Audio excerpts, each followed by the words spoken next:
რამ გააუხეშა ჩვენი საზოგადოება. ვიღაცას რო რაღაცა ტკივა, ჩემ ცხოვრებაში მე აუგად არ მიხსენებია ისა. ხანდახან მიჩერები რომ ხოლმე ტელევიზორს რომ გამოდიან და მიშა გავანთავისუფლოთ, მიშა გავანთავისუფლოთ. მე კიდე ხშირად ამაკ რა თქვა, ეს ერთი მოვიდეს ის პიროვნება და თვალებში ჩავხედოს მეთქი. იმას რომ შვილი არ მოუკრეს, იმიტომ უნდა გავანთავისუფლო ჩემი შვილის მკვლელით, ხო? აღარ ვიცოდი რა ხდება, როგორი საქმეა. რა არის იცით? დედა გარდამეცვალა, მამა, ძმა, მეუღლე. ყველა ხო უბედურება, მაგრამ შვილი წერს არ უსურვებ. სულ სხვა გზნობა. აი ესე გამაუბედურა მაგ მიშა სააკაშვილო, მაგის. არ ვიცი რა, ასეთი წამება და ასეთი ისა.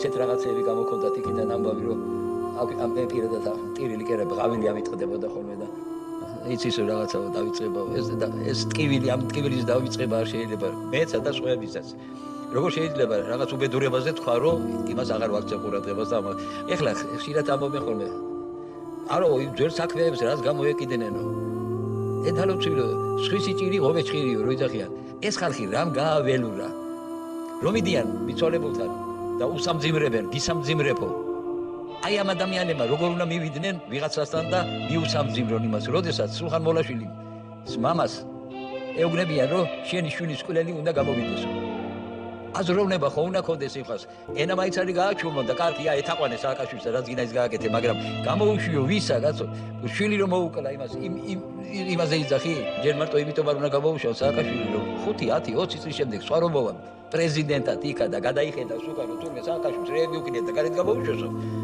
ისიც გააკეთებს მაგას მაგრამ თუ ნახარო აგებინეს პასუხი ის ვეღარ გაბედავს მე მაგას